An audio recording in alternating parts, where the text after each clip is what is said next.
Los relatos que llegaron a mis manos provenían sobre todo de recortes de periódicos, aunque una hebra venía de una fuente oral y le fue repetida a un amigo mío en una carta que le envió su madre desde Harwich, Vermont.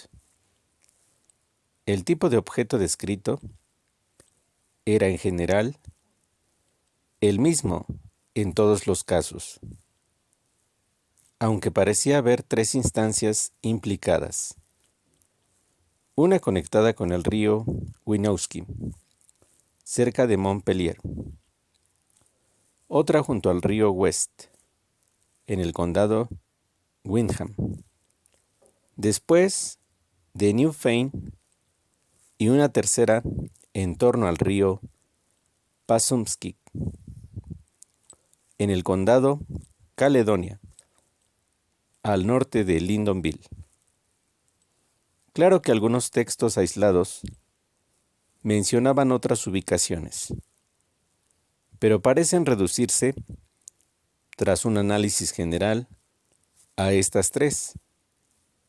En cada caso, gente del condado declaraba haber visto uno o más objetos extraños y perturbadores en las aguas crecidas que bajaban de las colinas poco frecuentadas, y había una tendencia generalizada a vincular estas visiones con un ciclo primitivo y medio olvidado de leyendas orales que los ancianos resucitaron para la ocasión. Lo que la gente creía haber observado eran formas orgánicas muy distintas a cualquier cosa que hubieran visto antes. Naturalmente, las corrientes arrastraron muchos cuerpos humanos durante ese periodo trágico, pero quienes describían estas figuras extrañas afirmaban estar seguros de que no eran humanas, a pesar de tener un parecido superfluo en tamaño y contorno. Según los testigos, tampoco pertenecían a ningún tipo de animal conocido en Vermont. Eran objetos rosáceos de 1.50 metros, con cuerpos crustáceos que ostentaban varios pares de aletas dorsales o alas membranosas, así como varias series de extremidades articuladas y una especie de elipsoide retorcido y cubierto de múltiples antenas muy cortas, en donde por lo regular estaría la cabeza. Era impresionante lo mucho que coincidían las declaraciones de distintas fuentes, aunque el asombro disminuía al pensar en las antiguas leyendas que alguna vez se transmitieron en las colinas boscosas y que proporcionaban una malsana imagen vívida que bien pudo influir en la imaginación de todos los testigos involucrados. Mi conclusión había sido que dichos testigos, gente ingenua y sencilla del bosque en todos los casos, habían visto cuerpos golpeados e hinchados de humanos o animales de granja entre las corrientes turbulentas, y habían permitido que los recuerdos vagos de leyendas folclóricas revistieran tan penosos objetos de atributos fantásticos.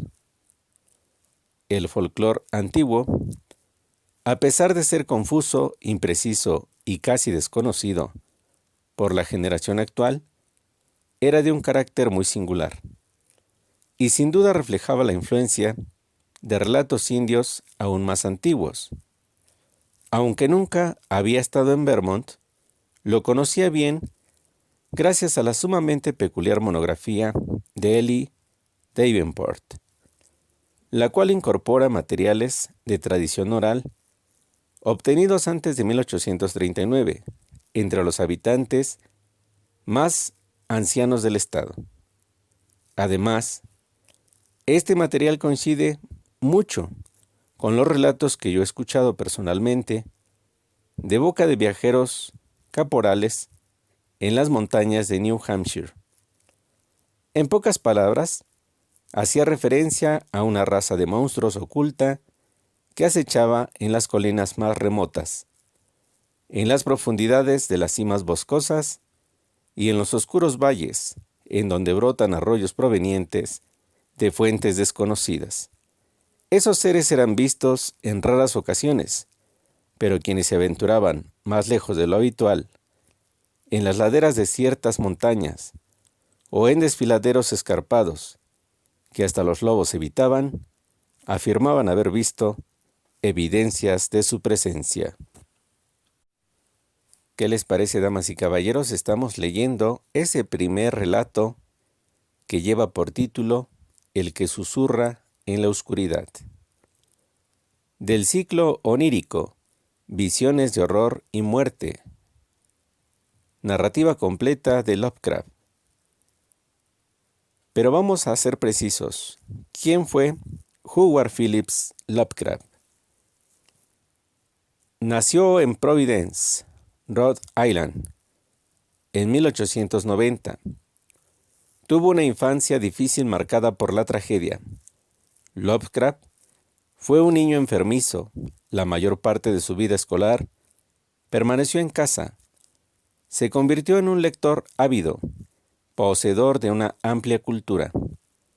En un inicio cultivó la poesía, posteriormente volcó su atención a la prosa, influenciado por Lord Dunsany y Edgar Allan Poe.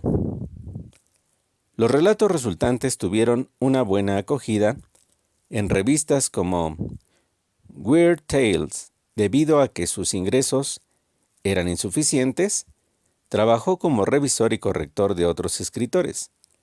Gracias a ello, conoció a muchos de los autores que después formarían el Círculo de Lovecraft, red de admiradores y colegas con quienes mantenía una intensa correspondencia. Lovecraft murió de cáncer el 15 de marzo de 1937. Tras su fallecimiento, los esfuerzos de sus seguidores provocaron que su nombre no se perdiera en el anonimato y que hoy sea considerado uno de los más célebres innovadores del cuento de terror y de ciencia ficción.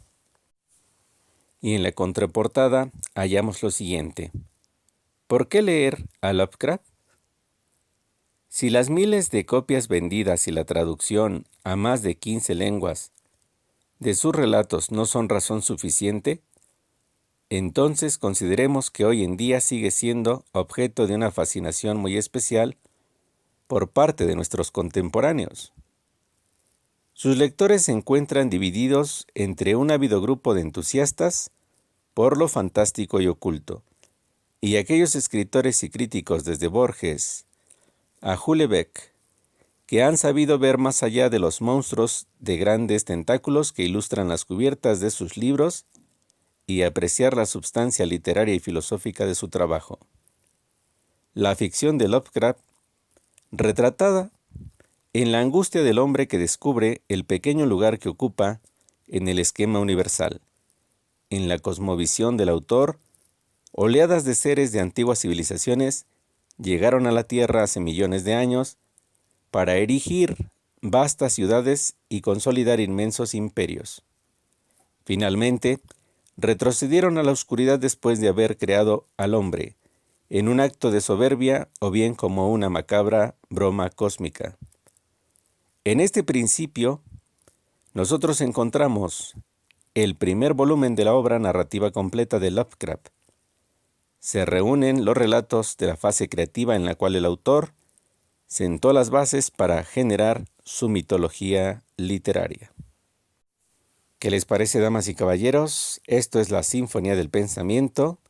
Con el gusto de siempre, su servidor y amigo Ishkander Kosonov Afkar les agradece su presencia, su preferencia.